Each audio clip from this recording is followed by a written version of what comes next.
سورہ رحمان. سورہ رحمان کا تعارف. مقام نزول. سورہ رحمان مکہ مکرمہ میں نازل ہوئی ہے. آیات، کلمات اور حروف کی تعداد. اس سورت میں 3 رکوع، 78 آیتیں، 351 کلمے اور 1636 حروف ہیں. رحمان نام رکھنے کی وجہ. اس سورت کا نام سورہ رحمان اس لیے رکھا گیا کہ اس کی ابتدا اللہ تعالیٰ کے اسماء حسنہ میں سے ایک اسم الرحمن سے کی گئی ہے. سورہ رحمان کے فضائل.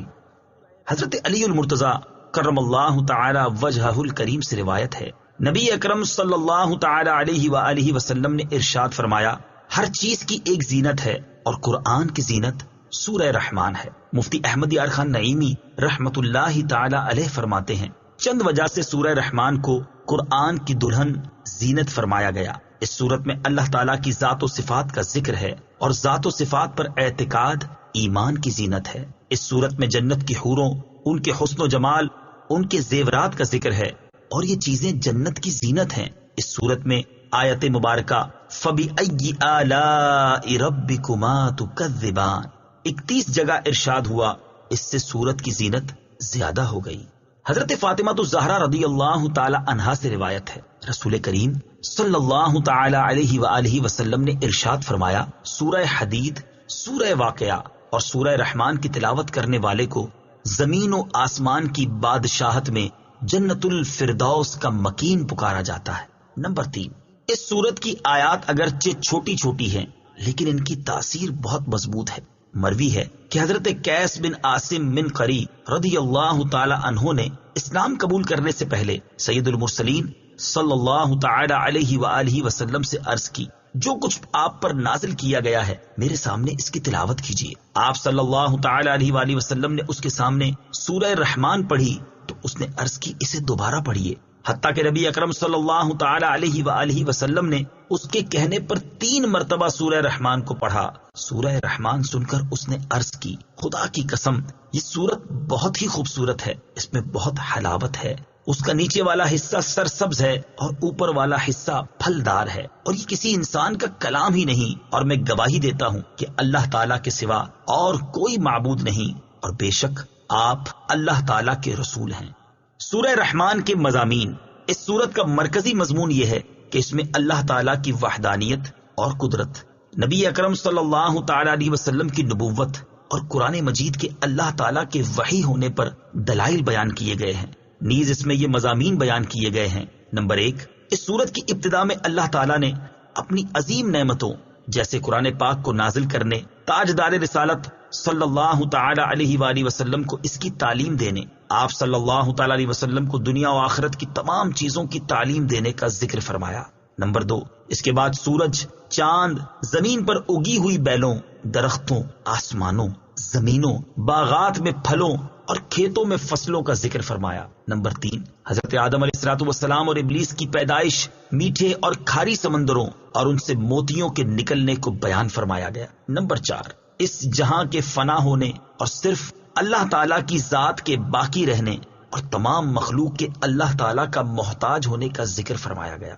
نمبر 5، اس سورت کے آخر میں قیامت، جنت کی نعمتوں اور جہنم کی سختیوں اور ہولناکیوں وغیرہ کا ذکر ہے. سورہ قمر کے ساتھ مناسبت. سورہ رحمان کی اپنے سے ماں قبل سورت قمر کے ساتھ مناسبت یہ ہے کہ سورہ قمر میں قیامت، جہنم کی ہولناکیوں، مجرموں کا عذاب، متقی مسلمانوں کا ثواب اور جنت کے اوصاف اجمالی طور پر بیان کیے گئے، اور سورہ رحمان میں یہ چیزیں تفصیل کے ساتھ بیان کی گئی ہیں. بسم اللہ الرحمن الرحیم.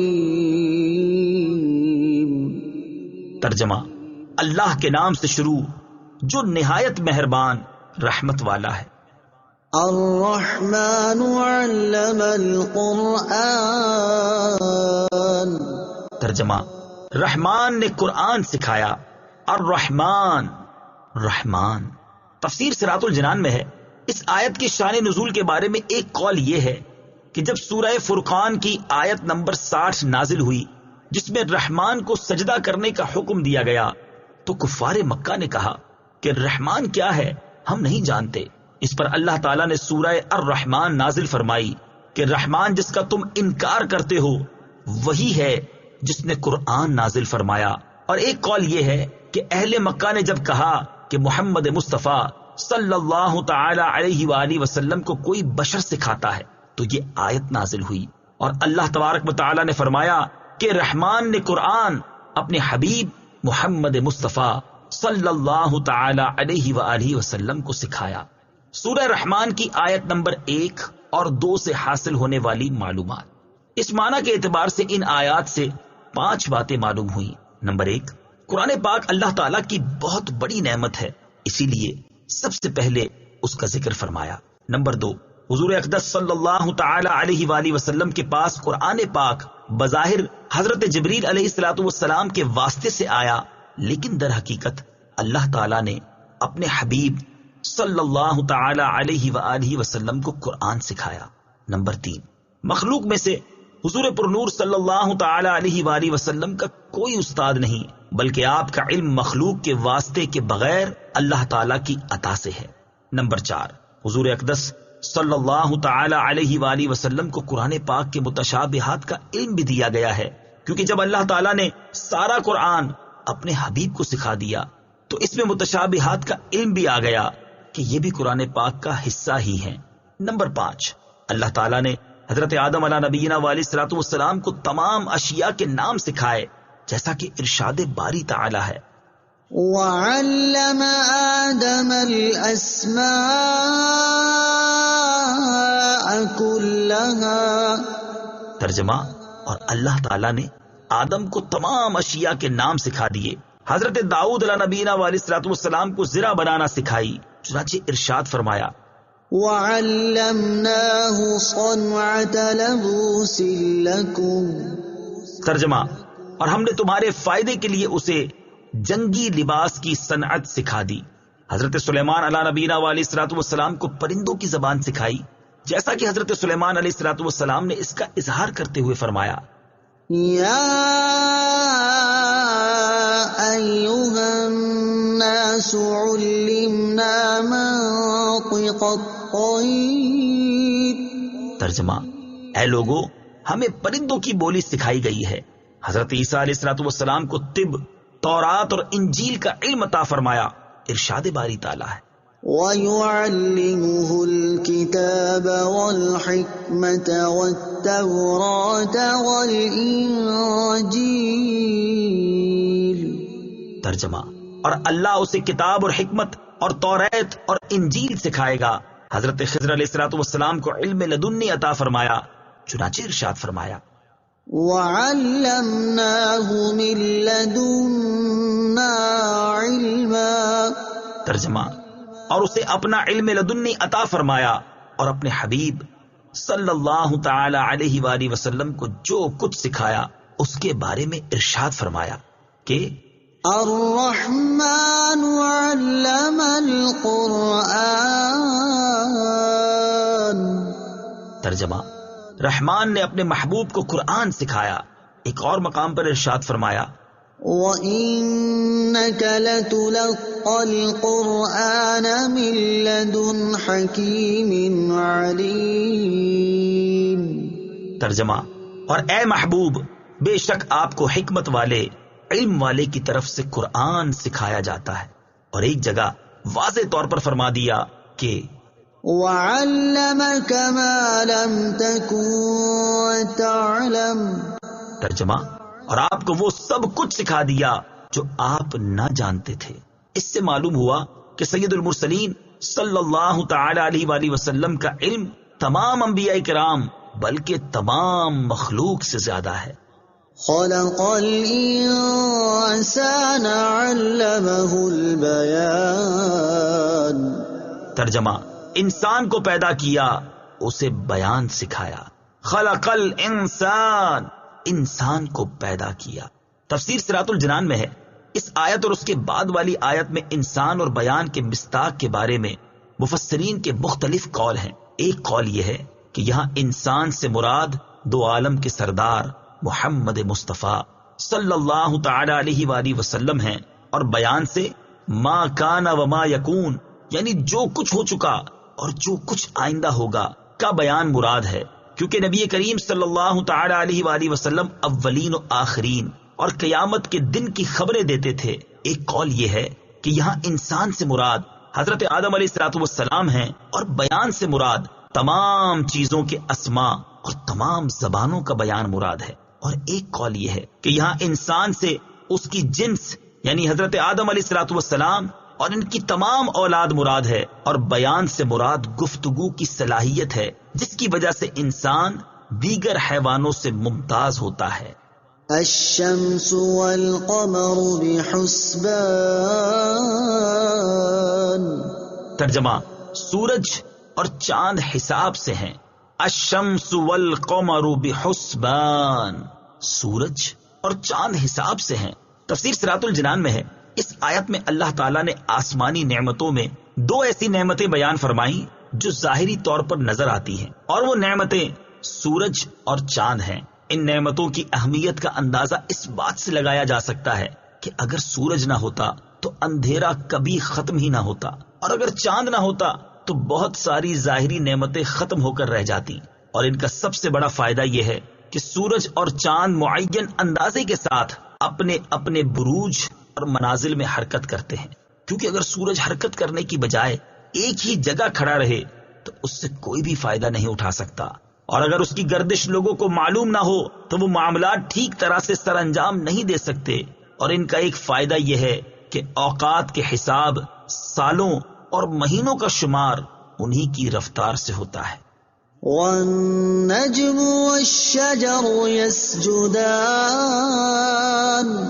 ترجمہ: اور سبزے اور درخت سجدہ کرتے ہیں۔ والنجم والشجر يسجدان، اور سبزے اور درخت سجدہ کرتے ہیں۔ تفسیر صراط الجنان میں ہے، یہاں نجم سے مراد زمین سے پیدا ہونے والی وہ نباتات ہیں جو تنا نہیں رکھتی، جیسے سبزہ اور انگور کی بیل وغیرہ، اور شجر سے مراد وہ نباتات ہیں جو تنا رکھتی ہیں، جیسے گندم، جو اور درخت وغیرہ۔ اور ان کے سجدہ کرنے سے مراد یہ ہے کہ ان کے سائے سجدہ کرتے ہیں۔ اس کی تائید اس آیت سے بھی ہوتی ہے۔ أَوَلَمْ يَرَوْا إِلَى مَا خَلَقَ اللَّهُ مِن شَيْءٍ يَتَفَيَّأُ ظِلَالُهُ عَنِ الْيَمِينِ وَالشَّمَائِلِ سُجَّدًا لِلَّهِ وَهُمْ دَاخِرُونَ۔ ترجمہ: اور کیا انہوں نے اس طرف نہ دیکھا کہ اللہ نے جو چیز بھی پیدا فرمائی ہے اس کے سائے اللہ کو سجدہ کرتے ہوئے دائیں اور بائیں جھکتے ہیں، اور وہ سائے عاجزی کر رہے ہیں۔ اور بعض مفسرین نے فرمایا کہ سجدہ کرنے سے مراد یہ ہے کہ وہ اللہ تعالیٰ کے حکم کے فرما بردار ہیں۔ سبزے اور درختوں کی اہمیت۔ یاد رہے کہ سبزے اور درخت زمین پر اللہ تعالیٰ کی بہت بڑی نعمتیں ہیں، اور ان نعمتوں کی اہمیت کا کچھ اندازہ یوں لگا سکتے ہیں کہ اگر یہ نہ ہو تو انسان رزق کے وافر حصے سے محروم ہو جائے گا، اور جانوروں کا گوشت کھانے کو ترس جائے گا، کیونکہ جانوروں کی نشو و نما انہی سے ہوتی ہے۔ اور جب یہ سبزے نہ ہوں گے تو جانور کیسے پلے بڑھیں گے، اور جب جانور پلے بڑھیں گے نہیں تو انسان ان کا گوشت کہاں سے حاصل کریں گے۔ وَالسَّمَاءَ رَفَعَهَا وَوَضَعَ الْمِيزَانَ أَلَّا تَطْغَوْا فِي الْمِيزَانِ۔ ترجمہ: اور آسمان کو اللہ نے بلند کیا اور ترازو رکھی کہ ترازو میں نا انصافی نہ کرو۔ وَالسَّمَاءَ رَفَعَهَا، اور آسمان کو اللہ نے بلند کیا۔ تفسیر صراط الجنان میں ہے، اللہ تعالیٰ نے آسمان کو محل اور رتبے کے اعتبار سے بلند پیدا فرمایا ہے۔ محل کے اعتبار سے بلندی تو ظاہر ہے کہ آسمان زمین سے اونچا ہے، جبکہ رتبے کے اعتبار سے آسمان کی بلندی یہ ہے کہ وہ فرشتوں کا مسکن ہے، اور یہی سے اللہ تعالیٰ کے احکام صادر ہوتے ہیں۔ وَوَضَعَ الْمِيزَانَ، اور ترازو رکھی۔ تفسیر صراط الجنان میں ہے، ایک قول یہ ہے کہ یہاں میزان سے مراد عدل کرنا ہے۔ اس صورت میں آیت کا معنی یہ ہے کہ اللہ تعالیٰ نے مخلوق کے درمیان تمام معاملات میں عدل کرنے کا حکم دیا ہے۔ اور ایک قول یہ ہے کہ میزان سے مراد وہ تمام آلات ہیں جن سے اشیاء کا وزن کیا جائے اور ان کی مقداریں معلوم ہو سکیں، جیسے ترازو، اشیاء ناپنے کے آلات اور پیمانے وغیرہ۔ اس صورت میں آیت کے اس حصے اور اس کے بعد والی آیت کا معنی یہ ہے کہ اللہ تعالیٰ نے زمین پر اشیاء ناپنے اور تولنے کے آلات پیدا فرمائے اور اپنے بندوں پر لین دین کے معاملات میں عدل قائم رکھنے اور برابری کرنے کے احکام نافذ فرمائے، تاکہ وہ ناپ تول میں نا انصافی نہ کریں اور کسی کی حق تلفی نہ ہو۔ ناپنے تولنے کے آلات کی اہمیت۔ اللہ تعالیٰ کی جس نعمت کا بیان اس آیت میں ہوا، اس کی اہمیت کا اندازہ اس بات سے بآسانی لگایا جا سکتا ہے کہ لوگ اپنے ساتھ غبن اور دھوکہ دہی پسند نہیں کرتے، اور نہ ہی کوئی اس بات پر راضی ہوتا ہے کہ دوسرا شخص کسی چیز میں اس پر غالب آ جائے، چاہے وہ چیز معمولی سی ہی کیوں نہ ہو۔ لہٰذا اگر ناپ تول کے معاملات میں عدل و انصاف اور برابری نہ ہو تو معاشرے میں جو جھگڑے اور فسادات برپا ہوں گے اور آپس میں جو بغض و عناد پیدا ہوگا وہ کسی عقل مند سے ڈھکا چھپا نہیں۔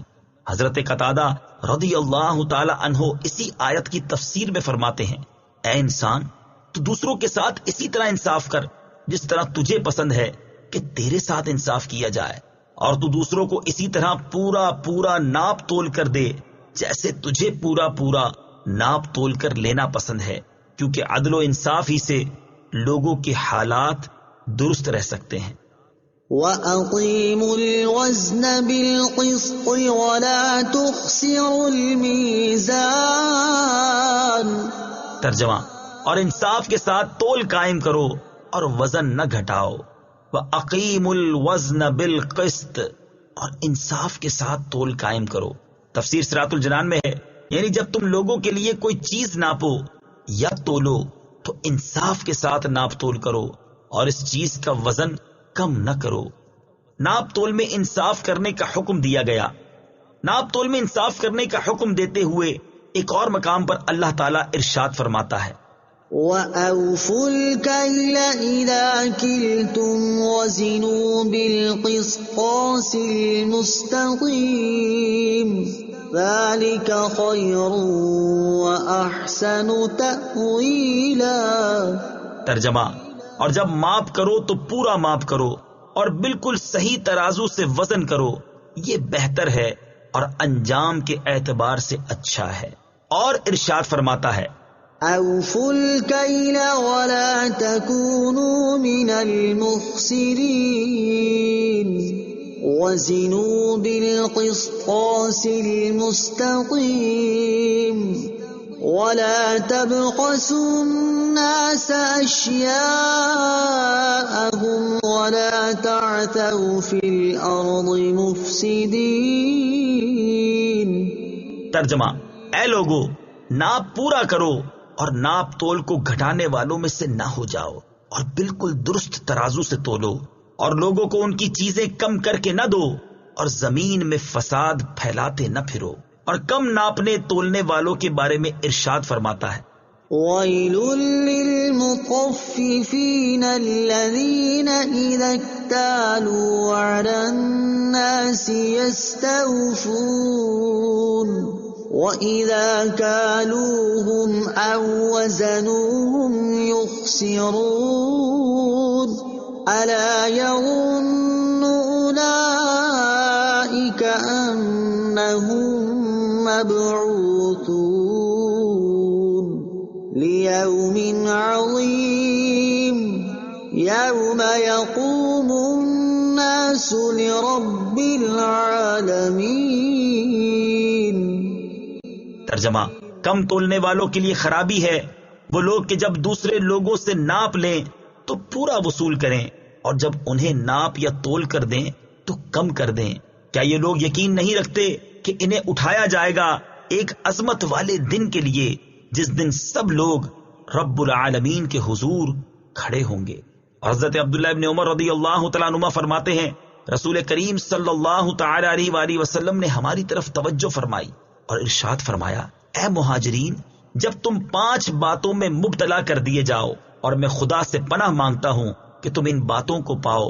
پہلی بات یہ ہے کہ جب کسی قوم میں بے حیائی کے کام اعلانیہ ہونے لگ جائیں تو ان میں طاعون اور وہ بیماریاں عام ہو جاتی ہیں جو پہلے کبھی ظاہر نہ ہوئی تھی۔ دوسری بات یہ ہے کہ جب لوگ ناپ تول میں کمی کرنے لگ جاتے ہیں تو ان پر قحط اور مصیبتیں نازل ہوتی ہیں اور بادشاہ ان پر ظلم کرتے ہیں۔ تیسری بات یہ ہے کہ جب لوگ زکوٰۃ کی ادائیگی چھوڑ دیتے ہیں تو اللہ تعالیٰ بارش کو روک دیتا ہے۔ اگر زمین پر چوپائے نہ ہوتے تو آسمان سے پانی کا ایک قطرہ بھی نہ گرتا۔ چوتھی بات یہ ہے کہ جب لوگ اللہ تعالیٰ اور اس کے رسول کے عہد کو توڑ دیتے ہیں تو اللہ تعالیٰ ان پر ان کے غیروں میں سے دشمنوں کو مسلط کر دیتا ہے تو وہ ان کا مال وغیرہ چھین لیتے ہیں۔ پانچویں بات یہ ہے کہ جب مسلمان حکمران اللہ تعالیٰ کے قانون کو چھوڑ کر دوسرا قانون اور اللہ تعالیٰ کے احکام میں سے کچھ لیتے اور کچھ چھوڑتے ہیں تو اللہ تعالیٰ ان کے درمیان اختلاف پیدا فرما دیتا ہے۔ وَالْأَرْضَ وَضَعَهَا لِلْأَنَامِ فِيهَا فَاكِهَةٌ وَالنَّخْلُ ذَاتُ الْأَكْمَامِ وَالْحَبُّ ذُو الْعَصْفِ وَالرَّيْحَانُ فَبِأَيِّ آلَاءِ رَبِّكُمَا تُكَذِّبَانِ۔ ترجمہ: اور اس نے مخلوق کے لیے زمین رکھی، اس میں پھل، میوے اور غلاف والی کھجوریں ہیں اور بھوسے والا اناج اور خوشبودار پھول ہیں۔ تو اے جن و انسان، تم دونوں اپنے رب کی کون کون سی نعمت کو جھٹلاؤ گے؟ وَالْأَرْضَ وَضَعَهَا لِلْأَنَامِ، اور اس نے مخلوق کے لیے زمین رکھی۔ تفسیر صراط الجنان میں ہے، ارشاد فرمایا کہ اللہ تعالیٰ نے اس مخلوق کے لیے زمین کو فرش کی طرح بچھا دیا جو اس میں رہتی اور بستی ہے تاکہ وہ اس میں آرام کریں اور فائدے اٹھائیں۔ فیہا فاکہہ، اس میں پھل میوے ہیں۔ تفسیر صراط الجنان میں ہے، اس آیت اور اس کے بعد والی آیت میں اللہ تعالیٰ نے چند وہ منافع بیان فرمائے ہیں جو اس نے مخلوق کے لیے زمین میں پیدا فرمائے ہیں۔ ان آیات کا خلاصہ یہ ہے کہ زمین میں بے شمار اقسام کے پھل، میوے اور غلاف والی کھجوریں ہیں جن میں بہت برکت ہے، اور بھوسے والا اناج جیسے گندم اور جو وغیرہ پیدا فرمایا ہے۔ بھوسے کا فائدہ یہ ہے کہ اس میں اناج دیر تک محفوظ رہے گا، اور جب تم اناج استعمال کر لو تو وہ بھوسا تمہارے جانوروں کے چارے میں کام آئے گا۔ اور زمین میں طرح طرح کے خوشبودار پھول پیدا فرمائے تاکہ ان کی خوشبو سونگ کر تمہیں فرحت حاصل ہو، اور وہ پھول تمہاری زیب و زینت میں کام آئیں۔ فَبِأَيِّ آلَاءِ رَبِّكُمَا تُكَذِّبَانِ، تو اے جن و انسان، تم دونوں اپنے رب کی کون کون سی نعمت کو جھٹلاؤ گے؟ تفسیر صراط الجنان میں ہے، یعنی اے جن و انس کی گروہ، جو نعمتیں تمہارے سامنے بیان کی گئیں ان میں سے تم دونوں اپنے رب عز و جل کی کون کون سی نعمت کو جھٹلاؤ گے؟ ہدایت اور نصیحت کرنے کا بہترین اسلوب۔ اس سورہ مبارکہ میں یہ آیت 31 بار آئی ہے، اور اس صورت میں بار بار نعمتوں کا ذکر فرما کر یہ ارشاد فرمایا گیا ہے کہ تم اپنے رب عز و جل کی کون کون سی نعمت کو جھٹلاؤ گے۔ یہ ہدایت اور نصیحت کرنے کا بہترین اسلوب ہے، اور اس اسلوب کو اختیار کرنے کا مقصد یہ ہے کہ سننے والے کے نفس کو تنبیہ ہو اور اسے اپنے جرم اور کوتاہی کا حال معلوم ہو جائے کہ اس نے کس قدر نعمتوں کو جھٹلایا ہے، اور اسے اپنے کرتوتوں پر شرم آئے، اور اس طرح وہ نعمتوں کا شکر ادا کرنے اور فرما برداری کرنے کی طرف مائل ہو، اور یہ سمجھ لے کہ اللہ تعالیٰ کی اس پر بے شمار نعمتیں ہیں۔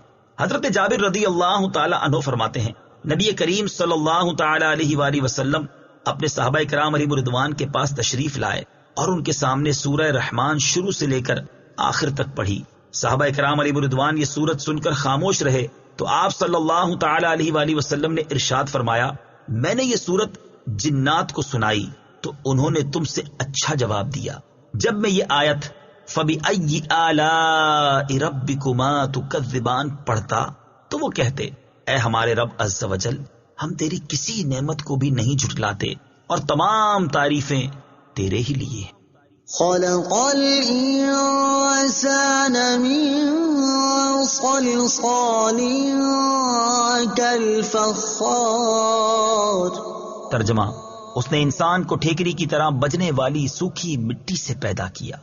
خلق الانسان من صلصال كالفخار، اس نے انسان کو ٹھیکری کی طرح بجنے والی سوکھی مٹی سے پیدا کیا۔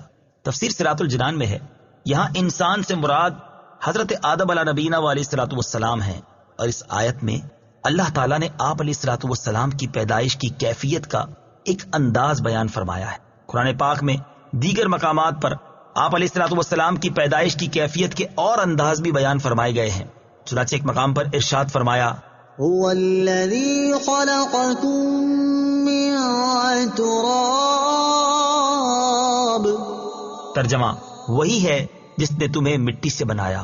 ایک مقام پر ارشاد فرمایا، وَلَقَدْ خَلَقْنَا الْإِنسَانَ مِن سُلَالَةٍ مِّن طِينٍ، ترجمہ اور بے شک ہم نے انسان کو چنی ہوئی مٹی سے بنایا۔ ایک اور مقام پر ارشاد فرمایا، إِنَّا خَلَقْنَاهُم مِّن طِينٍ لَازِبٍ، ترجمہ بے شک ہم نے انہیں چپکنے والی مٹی سے بنایا۔ ایک مقام پر ارشاد فرمایا، وَلَقَدْ خَلَقْنَا الْإِنسَانَ مِن صَلْصَالٍ مِّنْ حَمَإٍ مَّسْنُونٍ، ترجمہ اور بے شک ہم نے انسان کو خشک بجتی ہوئی مٹی سے بنایا جو ایسے سیاہ گارے کی تھی جس سے بو آتی تھی۔ ان سب آیات کا معنی ایک ہی ہے، اور اس کی تفصیل یہ ہے کہ حضرت آدم علیہ نبینا علیہ الصلوۃ والسلام کی پیدائش سے پہلے ہر قسم کی مٹی جمع فرمائی گئی، پھر اسے پانی سے گوندا گیا تو وہ مٹی ایسا سیاہ گارا بن گئی جس سے بو آتی تھی۔ اس سے اللہ تعالیٰ نے حضرت آدم علیہ نبینا علیہ الصلوۃ والسلام کا جسم مبارک بنایا، اور جب وہ مٹی خشک ہو گئی تو ہوا گزرنے کی وجہ سے ٹھیکری کی طرح بجنے لگی۔ وَخَلَقَ الْجَانَّ مِن مَّارِجٍ مِّن نَّارٍ، فَبِأَيِّ آلَاءِ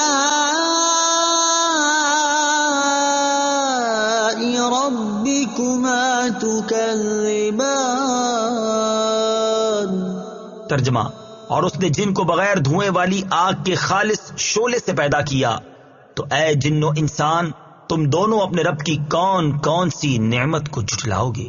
وَخَلَقَ الْجَانَّ مِن مَّارِجٍ مِّن نَّارٍ، اور اس نے جن کو بغیر دھوئیں والی آگ کے خالص شعلے سے پیدا کیا۔ تفسیر صراط الجنان میں ہے، یہاں جن سے مراد ابلیس ہے۔ ابلیس کو اللہ تعالیٰ نے حضرت آدم علیہ نبینا علیہ الصلوۃ والسلام سے پہلے آگ سے پیدا فرمایا، جیسا کہ ایک اور مقام پر اللہ تعالیٰ نے ارشاد فرمایا، وَالْجَانَّ خَلَقْنَاهُ مِن قَبْلُ مِن نَّارِ السَّمُومِ، ترجمہ اور ہم نے اس سے پہلے جن کو بغیر دھوئیں والی آگ سے پیدا کیا۔ حضرت عائشہ صدیقہ رضی اللہ تعالی عنہا سے روایت ہے، نبی اکرم صلی اللہ تعالی علیہ وآلہ وسلم نے ارشاد فرمایا، فرشتوں کو نور سے پیدا کیا گیا، ابلیس کو خالص آگ سے پیدا کیا گیا، اور حضرت آدم علیہ الصلوۃ والسلام کو اس طرح پیدا کیا گیا جس طرح تمہارے سامنے اللہ تعالیٰ نے قرآن میں بیان کیا۔ فَبِأَيِّ آلَاءِ رَبِّكُمَا تُكَذِّبَانِ، تو اے جن و انسان تم دونوں اپنے رب کی کون کون سی نعمت کو جھٹلاؤ گے۔ تفسیر صراط الجنان میں ہے، یعنی اے جن و انسان کے گروہ، تمہاری تخلیق کی مختلف حیتوں میں اللہ تعالیٰ نے تم پر جو نعمتیں فرمائی، حتیٰ کہ تمہیں مرکبات میں سے افضل اور کائنات کا خلاصہ بنا دیا، ان میں سے تم دونوں اپنے رب عز و جل کی کون کون سی نعمت کو جھٹلاؤ گے۔ رب المشرقین ورب المغربین، فبأي آلاء ربكما تكذبان، ترجمہ وہ دونوں مشرقوں کا رب ہے اور دونوں مغربوں کا رب ہے، تو تم دونوں اپنے رب کی کون کون سی نعمت کو جھٹلاؤ گے۔ رب المشرقین، وہ دونوں مشرقوں کا رب ہے۔ تفسیر صراط الجنان میں ہے، اس آیت میں دونوں مشرق اور دونوں مغرب سے گرمیوں اور سردیوں کے موسم میں سورج طلوع اور غروب ہونے کے دونوں مقام مراد ہیں۔ فَبِأَيِّ آلَاءِ رَبِّكُمَا تُكَذِّبَانِ، تو تم دونوں اپنے رب کی کون سی نعمت جھٹلاؤ گے۔ تفسیر صراط الجنان میں ہے، یعنی سردی اور گرمی کے دونوں مشرقوں اور مغربوں میں جو بے شمار فوائد ہیں، جیسے ہوا کا معتدل ہونا، مختلف موسموں جیسے سردی، گرمی، بہار اور خزاں کا آنا اور ہر موسم کی مناسبت سے مختلف چیزوں کا پیدا ہونا وغیرہ، تو ان میں سے تم دونوں اپنے رب عز و جل کی کون سی نعمت جھٹلاؤ گے؟ مرج البحرين يلتقيان بينهما برزخ لا يبغيان فبأي آلاء ربكما تكذبان يخرج منهما اللؤلؤ والمرجان فبأي آلاء ربكما تكذبان۔ ترجمہ: اس نے دو سمندر بہائے کہ دونوں ملے ہوئے لگتے ہیں، ان کے درمیان ایک آڑ ہے کہ وہ ایک دوسرے کی طرف بڑھ نہیں سکتے، تو تم دونوں اپنے رب کی کون کون سی نعمت کو جھٹلاؤ گے؟ ان سمندروں سے موتی اور مونگا نکلتا ہے، تو تم دونوں اپنے رب کی کون کون سی نعمت کو جھٹلاؤ گے؟ مرج البحرین، اس نے دو سمندر بہائے۔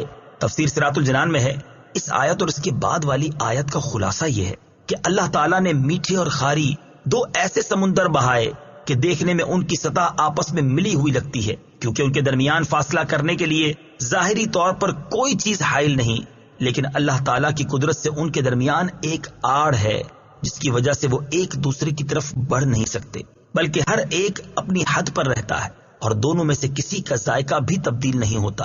حالانکہ پانی کی خاصیت یہ ہے کہ وہ دوسرے پانی میں فوراً مل جاتا ہے اور اس کا ذائقہ بھی تبدیل کر دیتا ہے۔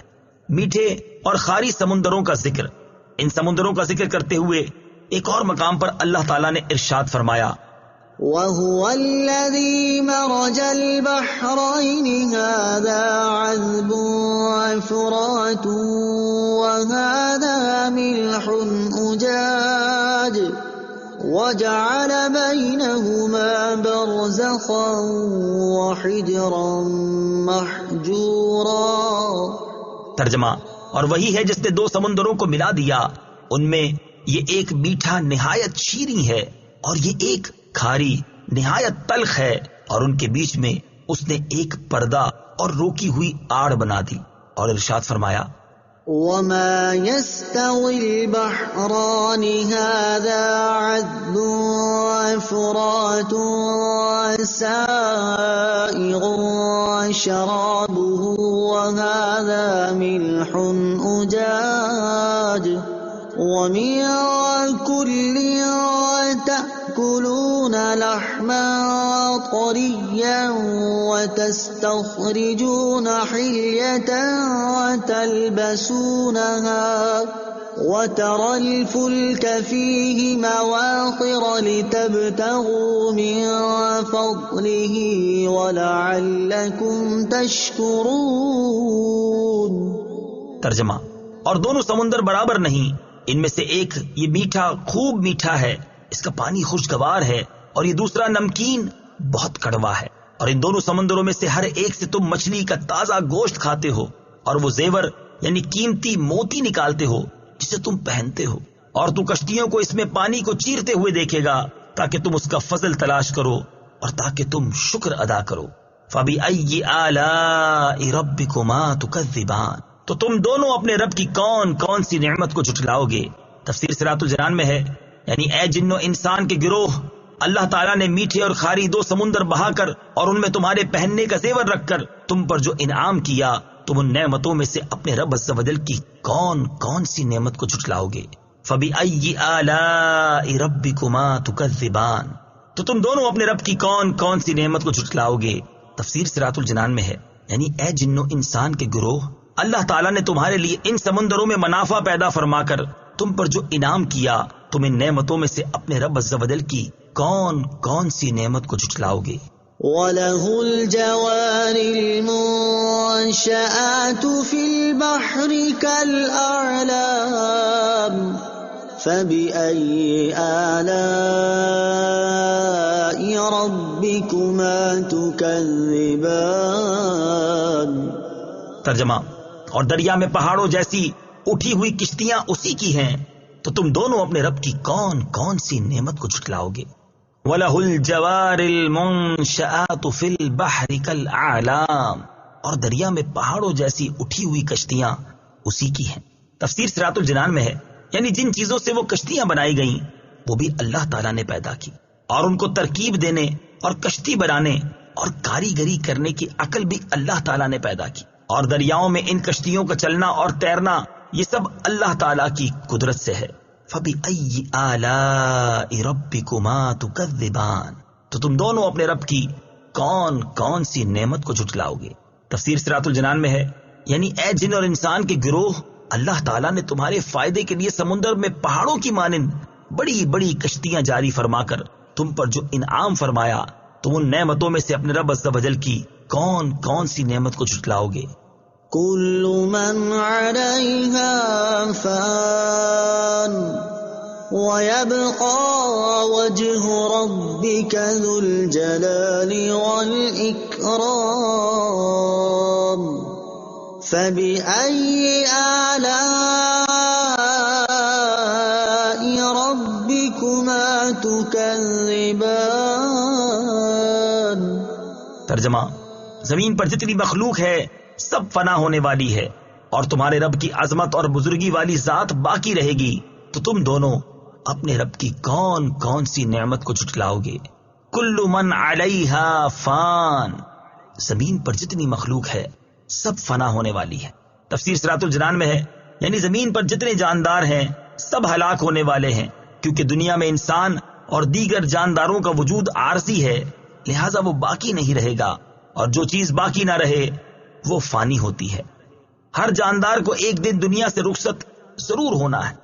تفسیر روح البیان میں ہے کہ جب یہ آیت نازل ہوئی تو فرشتوں نے کہا کہ انسان ہلاک ہو گئے، اور جب یہ آیت کل نفس ذائقۃ الموت نازل ہوئی تو فرشتوں کو اپنی موت کا بھی یقین ہو گیا۔ وَيَبْقَى وَجْهُ رَبِّكَ ذُو الْجَلَالِ وَالْإِكْرَامِ، اور تمہارے رب کی عظمت اور بزرگی والی ذات باقی رہے گی۔ تفسیر صراط الجنان میں ہے یعنی اے حبیب صلی اللہ تعالی علیہ وآلہ وسلم، زمین پر موجود تمام مخلوق فنا ہو جائے گی، اور صرف تمہارے رب عز و جل کی ذات باقی رہے گی جو عظمت و کبریائی والی ہے، اور وہ اپنی عظمت و جلالت کے باوجود اپنے انبیاء، اولیاء اور اہل ایمان پر لطف و کرم فرمائے گا، اور مخلوق کے فنا ہونے کے بعد انہیں دوبارہ زندہ کرے گا اور انہیں ابدی زندگی عطا فرمائے گا۔ سورہ رحمان کی آیت نمبر 27 کے آخری الفاظ ذو الجلال والاکرام کی برکت، اس آیت کے آخری الفاظ کو اپنی دعا میں شامل کرنے کی برکت سے دعا قبول ہو جاتی ہے۔ چنانچہ حضرت انس رضی اللہ تعالی عنہ سے روایت ہے، تاجدار رسالت صلی اللہ تعالی علیہ وآلہ وسلم نے ارشاد فرمایا، اس دعا یا ذا الجلال والاکرام کو لازم پکڑ لو اور اس کی کثرت کیا کرو۔ اور حضرت معاذ بن جبل رضی اللہ تعالی عنہ فرماتے ہیں، نبی کریم علیہ الصلوۃ والسلام ایک ایسے شخص کے پاس سے گزرے جو یا ذا الجلال والاکرام کہہ رہا تھا، آپ علیہ الصلوۃ والسلام نے اس سے ارشاد فرمایا، بے شک تیری دعا قبول کر لی جائے گی، تو دعا مانگ۔ فَبِأَيِّ آلَاءِ رَبِّكُمَا تُكَذِّبَانِ، تو تم دونوں اپنے رب کی کون کون سی نعمت کو جھٹلاؤ گے؟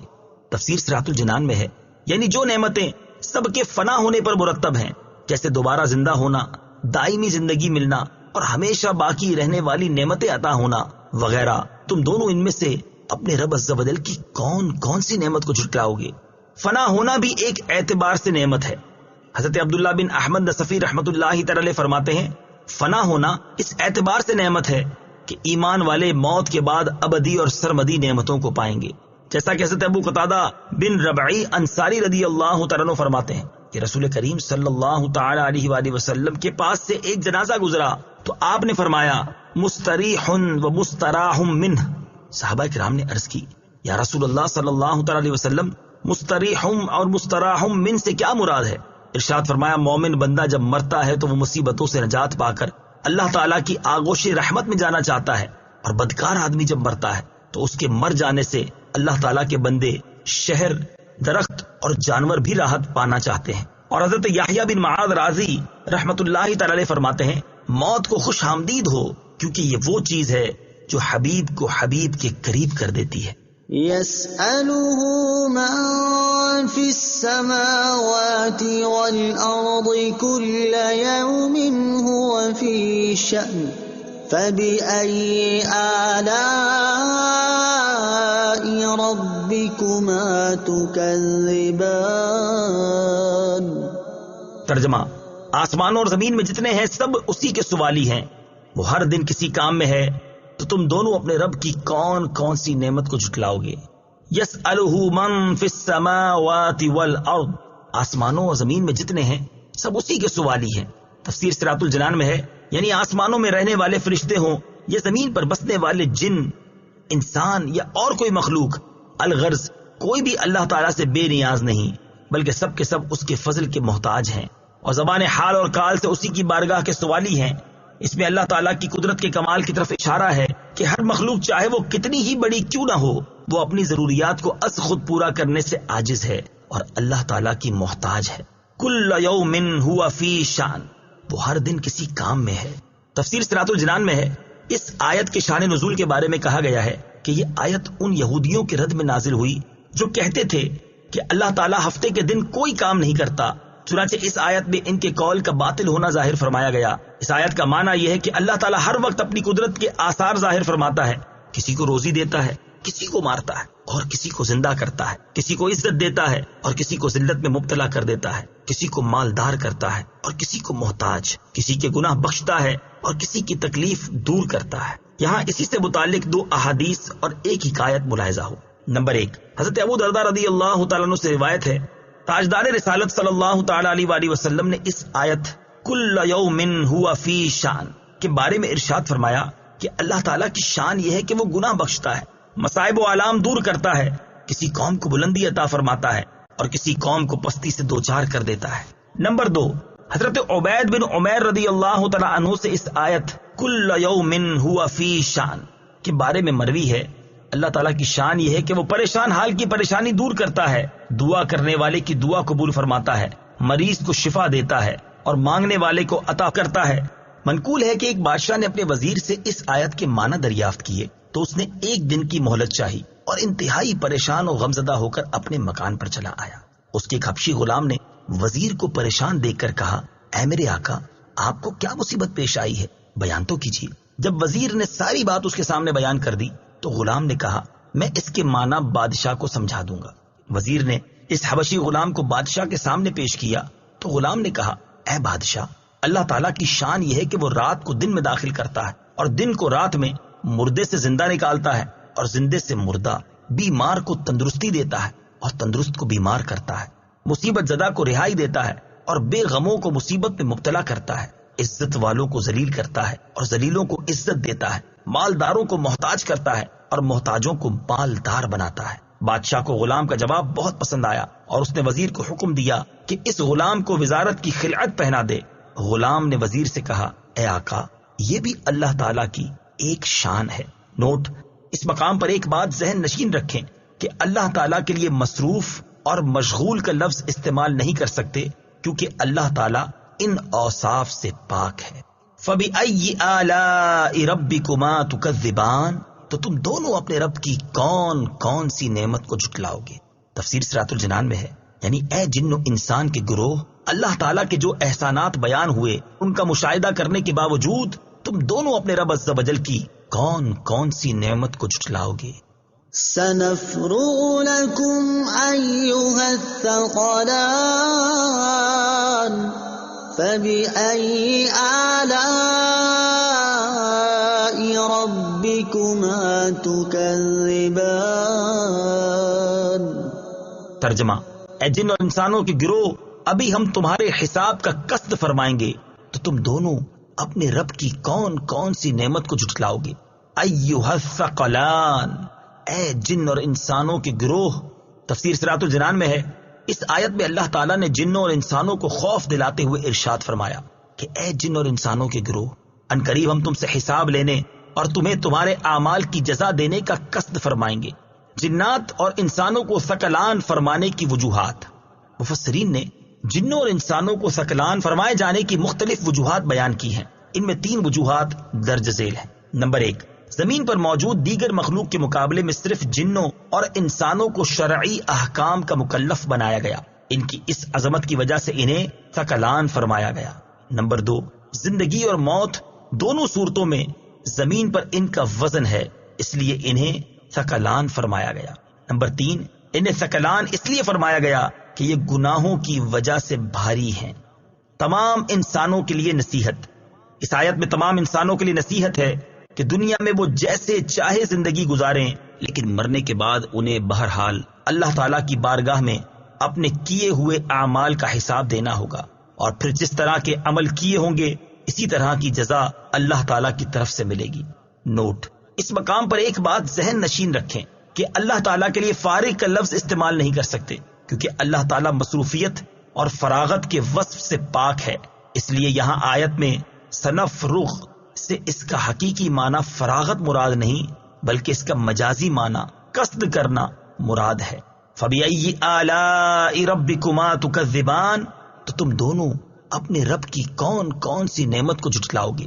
تفسیر صراط الجنان میں ہے، یعنی اے جن اور انسان کے گروہ، اللہ تعالیٰ کا دیگر نعمتیں عطا کرنے کے ساتھ ساتھ قیامت کے دن اعمال کے حساب کے معاملے میں تمہیں تنبیہ کرنا بھی ایک نعمت ہے۔ تو تم دونوں اپنے اقوال اور اعمال کے ذریعے اپنے رب عز و جل کی کون کون سی نعمت کو جھٹلاؤ گے؟ یا معشر الجن والانس ان استطعتم ان تنفذوا من اقطار السماوات والارض فانفذوا لا تنفذون الا بسلطان فبأي آلاء ربكما تكذبان۔ ترجمہ، اے جنوں اور انسانوں کے گروہ، اگر تم سے ہو سکے کہ آسمانوں اور زمین کے کناروں سے نکل جاؤ تو نکل جاؤ، تم جہاں نکل کر جاؤ گے وہاں اسی کی سلطنت ہے، تو تم دونوں اپنے رب کی کون کون سی نعمت کو جھٹلاؤ گے؟ یا معشر الجن والانس، اے جنوں اور انسانوں کے گروہ۔ تفسیر صراط الجنان میں ہے، اس آیت میں اللہ تعالیٰ نے جنوں اور انسانوں سے خطاب کرتے ہوئے فرمایا کہ اگر تم میری قضا سے بھاگ سکتے ہو، میری سلطنت اور میرے آسمانوں اور زمین کے کناروں سے نکل سکتے ہو تو ان سے نکل جاؤ اور اپنی جانوں کو میرے عذاب سے بچا لو، لیکن تم اس بات پر قادر ہو ہی نہیں سکتے، کیونکہ تم جہاں بھی جاؤ گے وہیں میری سلطنت ہے۔ یہ حکم جنوں اور انسانوں کا عجز ظاہر کرنے کے لیے دیا گیا ہے۔ فَبِأَيِّ آلَاءِ رَبِّكُمَا تُكَذِّبَانِ، تو تم دونوں اپنے رب کی کون کون سی نعمت کو جھٹلاؤ گے؟ تفسیر صراط الجنان میں ہے، یعنی اے جن اور انسان کے گروہ، اللہ تعالیٰ نے سزا دینے پر قادر ہونے کے باوجود تمہیں تنبیہ کر کے، اپنے عذاب سے ڈرا کر، تم پر آسانی فرما کر اور تمہیں معافی سے نواز کر تم پر جو انعامات فرمائے، تم دونوں ان میں سے اپنے رب عز و جل کی کون کون سی نعمت کو جھٹلاؤ گے؟ يرسل عليكما شواظ من نار ونحاس فلا تنتصران فبأي آلاء ربكما تكذبان۔ ترجمہ، تم پر بغیر دھوئیں والی آگ کا شعلہ اور بغیر شعلے والا کالا دھواں بھیجا جائے گا تو تم ایک دوسرے کی مدد نہ کر سکو گے، تو تم دونوں اپنے رب کی کون کون سی نعمت کو جھٹلاؤ گے؟ یرسل علیکما شواظ من نار ونحاس، تم پر بغیر دھوئیں والی آگ کا شعلہ اور بغیر شعلے والا کالا دھواں بھیجا جائے گا۔ تفسیر صراط الجنان میں ہے، ارشاد فرمایا کہ اے کافر جن اور انسان، قیامت کے دن جب تم قبروں سے نکلو گے تو تم پر بغیر دھوئیں والی آگ کا شعلہ اور بغیر شعلے والا کالا دھواں بھیجا جائے گا، تو اس وقت تم اس عذاب سے نہ بچ سکو گے اور نہ آپس میں ایک دوسرے کی مدد کر سکو گے، بلکہ یہ آگ کا شعلہ اور دھواں تمہیں محشر کی طرف لے جائیں گے۔ صدر الافاضل مفتی نعیم الدین مراد آبادی علیہ رحمت اللہ الہادی لکھتے ہیں، حضرت مترجم قدس سرہ یعنی اعلیٰ حضرت امام احمد رضا خان علیہ رحمت الرحمان نے فرمایا، لپٹ یعنی شعلے میں دھواں ہو تو اس کے سب اجزاء جلانے والے نہ ہوں گے، کہ اس میں زمین کے وہ اجزاء شامل ہیں جن سے دھواں بنتا ہے، اور دھوئیں میں لپٹ ہو تو وہ پورا سیاہ اور اندھیرا نہ ہوگا کہ لپٹ کی رنگت شامل ہے، اس پر بے دھوئیں کی لپٹ بھیجی جائے گی جس کے سب اجزاء جلانے والے ہوں گے، اور بے لپٹ کا دھواں بھیجا جائے گا جو سخت کالا اندھیرا ہوگا، اور ہم اس عذاب سے اسی کے وجہ کریم کی پناہ چاہتے ہیں۔ یاد رہے کہ پہلے سے اس کی خبر دے دینا یہ بھی اللہ تعالیٰ کا لطف و کرم ہے، تاکہ اس کی نافرمانی سے باز رہ کر اپنے آپ کو اس بلا سے بچایا جا سکے۔ فَبِأَيِّ آلَاءِ رَبِّكُمَا تُكَذِّبَانِ، تو تم دونوں اپنے رب کی کون کون سی نعمت کو جھٹلاؤ گے؟ تفسیر صراط الجنان میں ہے، یعنی اے جن اور انسان کے گروہ، کافر اور گناہگار کا انجام پہلے سے بیان کر دینا اللہ تعالیٰ کا لطف و کرم اور نعمت ہے، تو تم دونوں اپنے رب عز و جل کی کون کون سی نعمت کو جھٹلاؤ گے؟ فَإِذَا انشَقَّتِ السَّمَاءُ فَكَانَتْ وَرْدَةً كَالدِّهَانِ فَبِأَيِّ آلَاءِ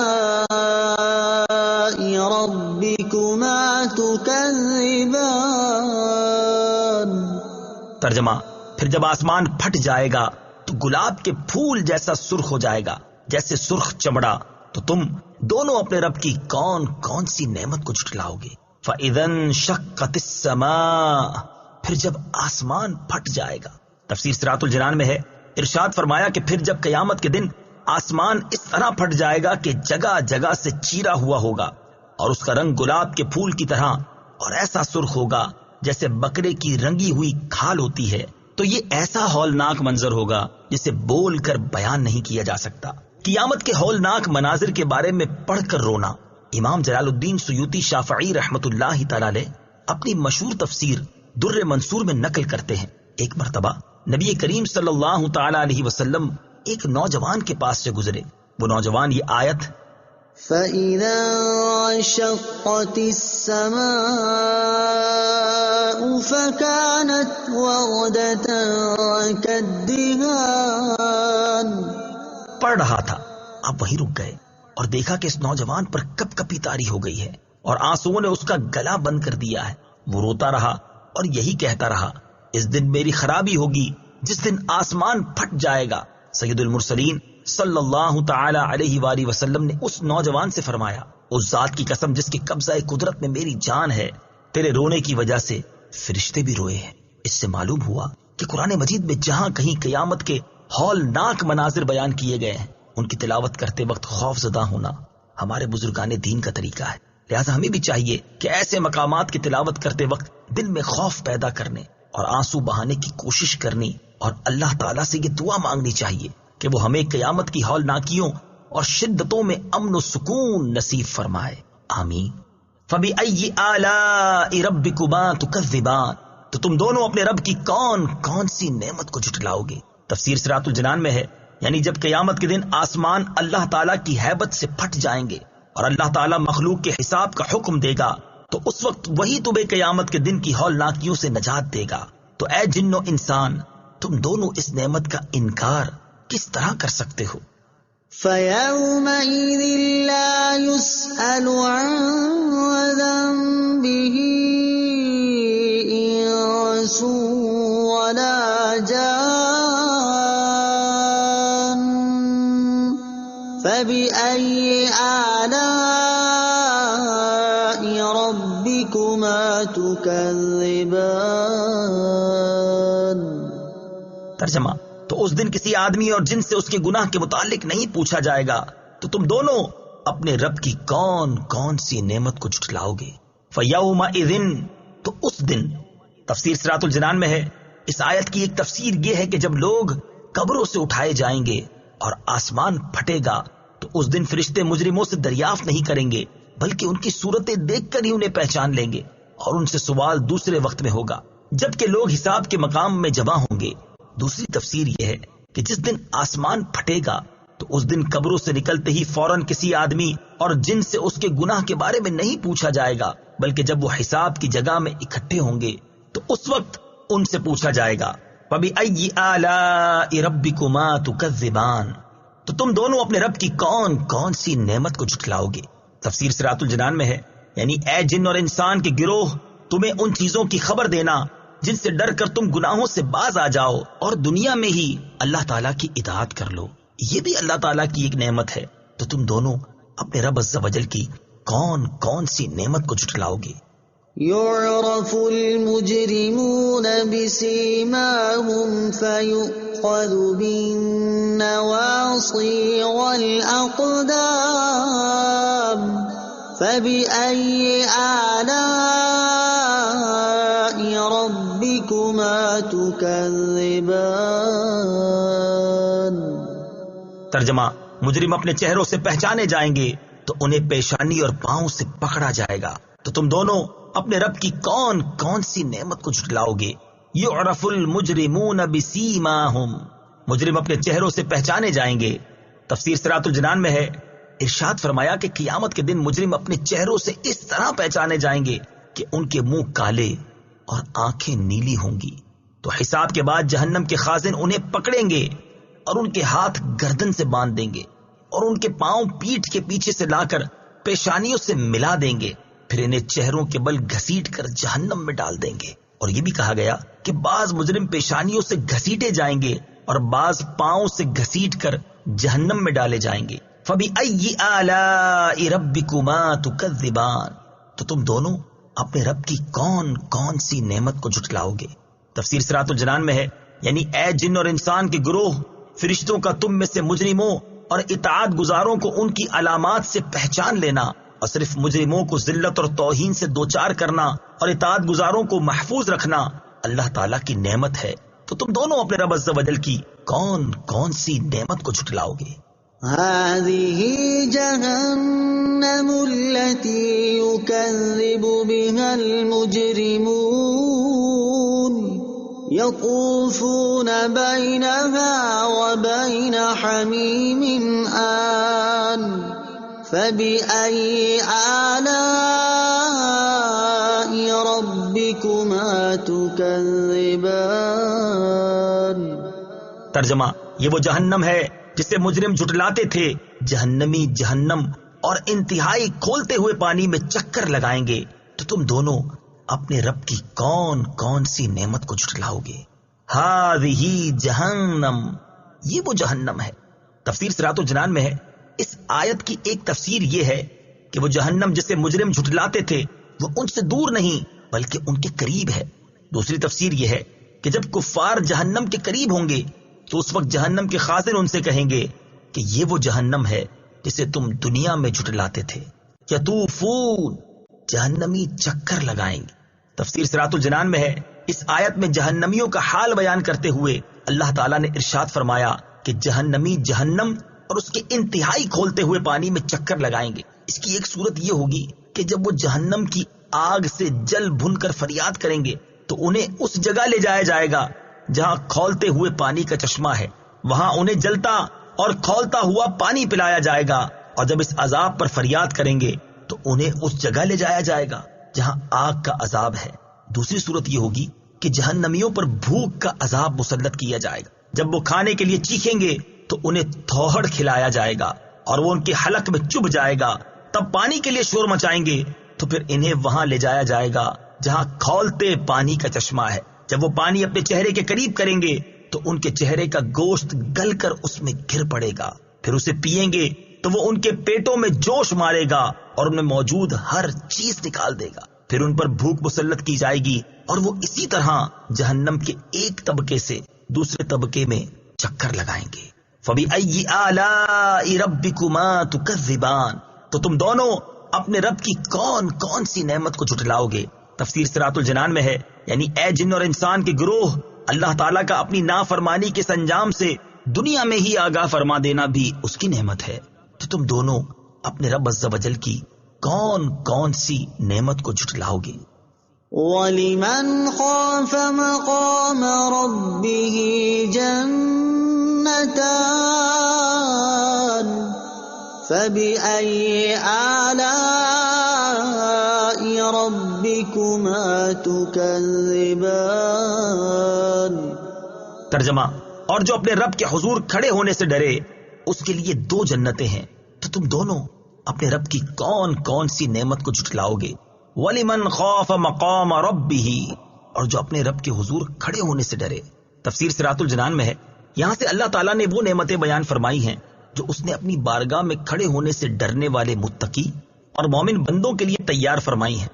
اس آیت کا ایک معنی یہ ہے کہ جیسے دنیا میں قیامت کے دن اپنے رب عز و جل کے حضور حساب کی جگہ میں حساب کے لیے کھڑے ہونے کا ڈر ہو اور وہ گناہوں کو چھوڑ دے اور فرائض کی بجا آوری کرے، تو اس کے لیے آخرت میں 2 جنتیں ہیں۔ اس معنی کی تائید اس آیت مبارکہ سے بھی ہوتی ہے۔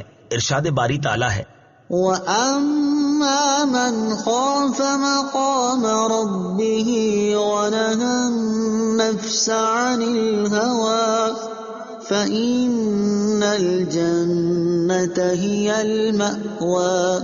ترجمہ، اور وہ جو اپنے رب کے حضور کھڑے ہونے سے ڈرا اور نفس کو خواہش سے روکا تو بے شک جنت ہی ٹھکانہ ہے۔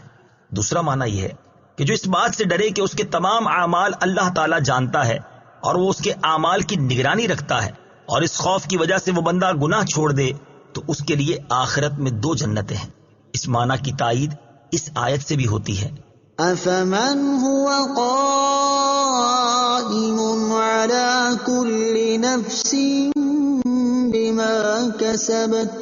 ترجمہ، تو کیا وہ خدا جو ہر شخص پر اس کے اعمال کی نگرانی رکھتا ہے۔ اللہ تعالیٰ کے حضور کھڑے ہونے سے ڈرنے والے کو 2 جنتیں ملنے کی وجوہات۔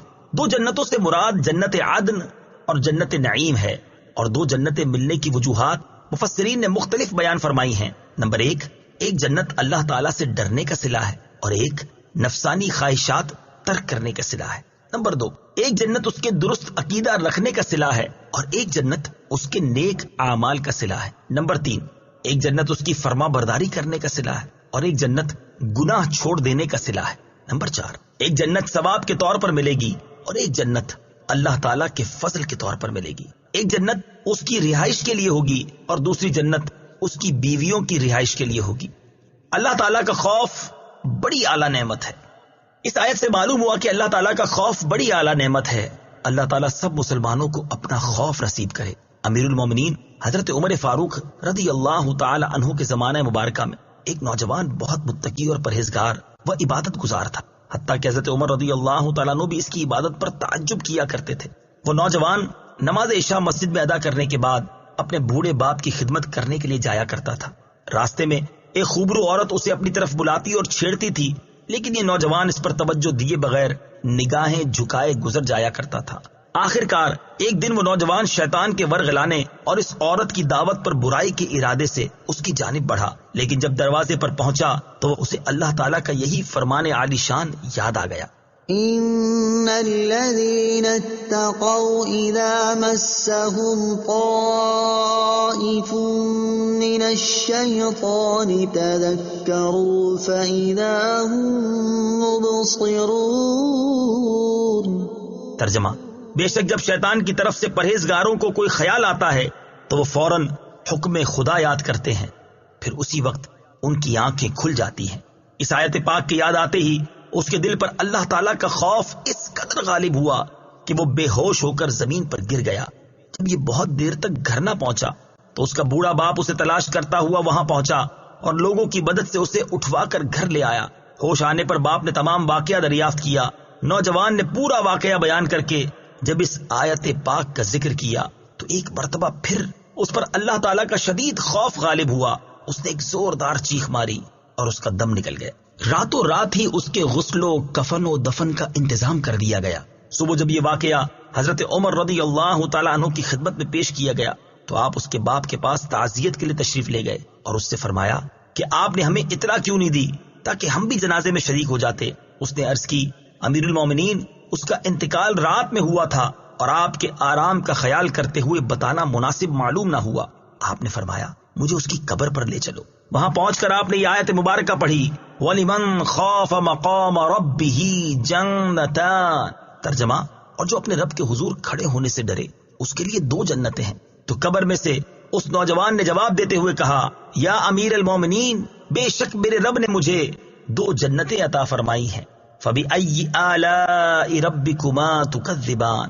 تو تم دونوں اپنے رب کی کون کون سی نعمت کو جھٹلاؤ گے؟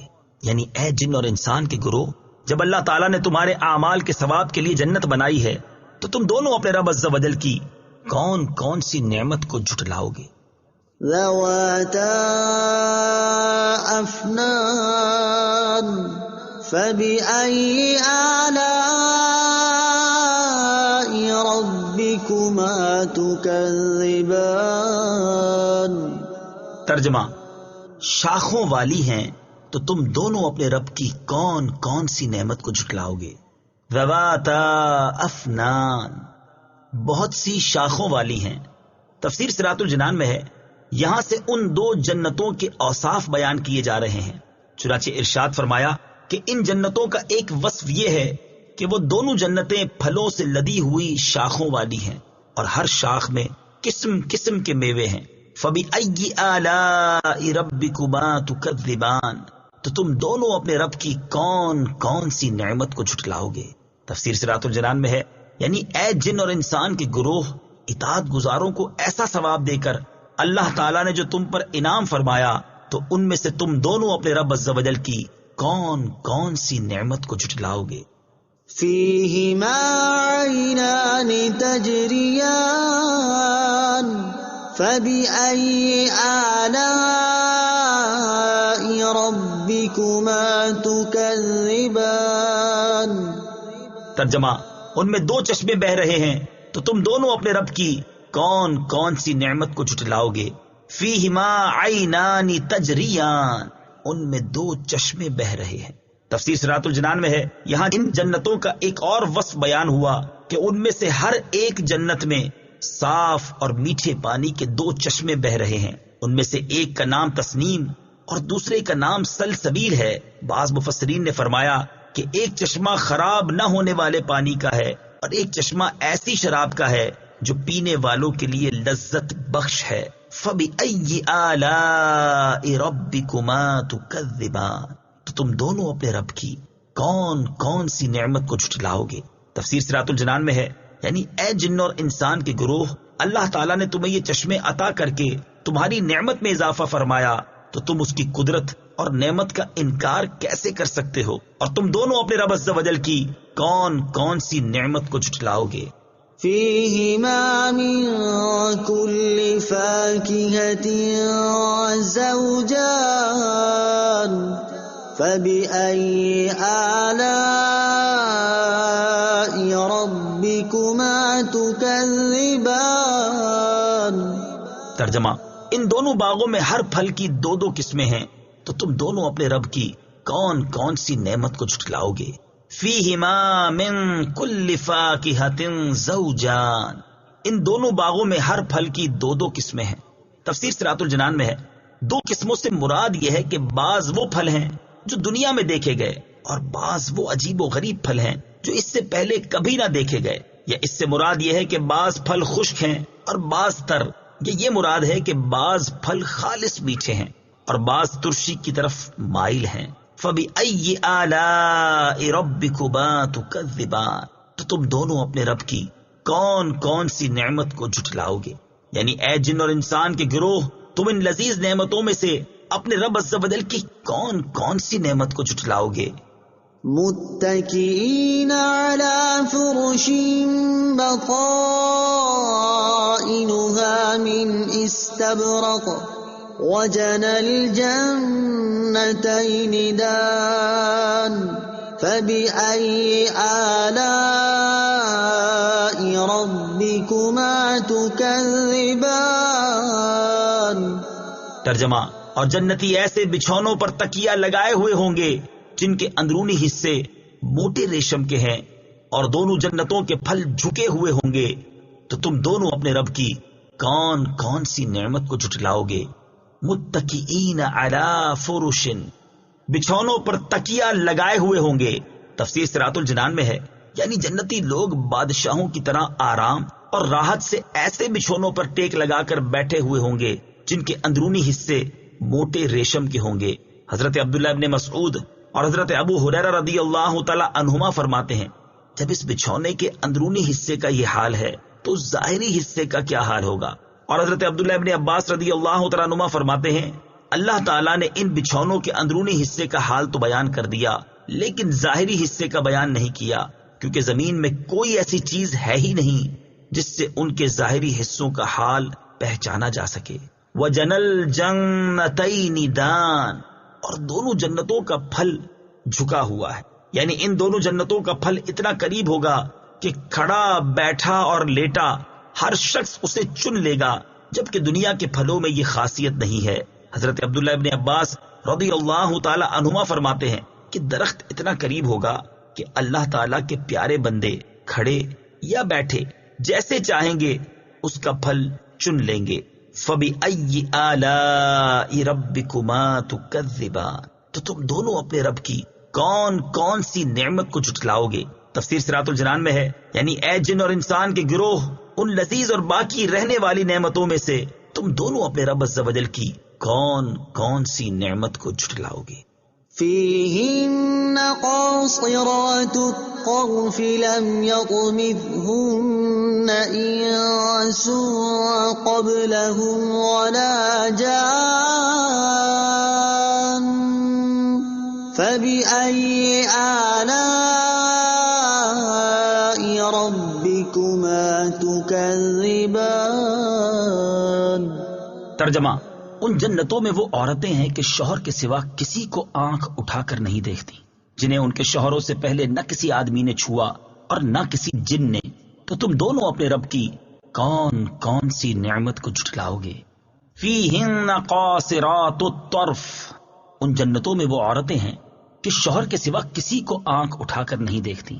تفسیر صراط الجنان میں ہے، اس آیت کا خلاصہ یہ ہے کہ ان جنتوں کے محلات میں جنتی مردوں کے لیے ایسی بیویاں ہوں گی جو اپنے شوہر کے علاوہ کسی اور کی طرف آنکھ اٹھا کر نہیں دیکھیں گی، اور ان میں سے ہر ایک اپنے شوہر سے کہے گی، مجھے اپنے رب عز و جل کی عزت و جلال کی قسم، جنت میں مجھے کوئی چیز تجھ سے زیادہ اچھی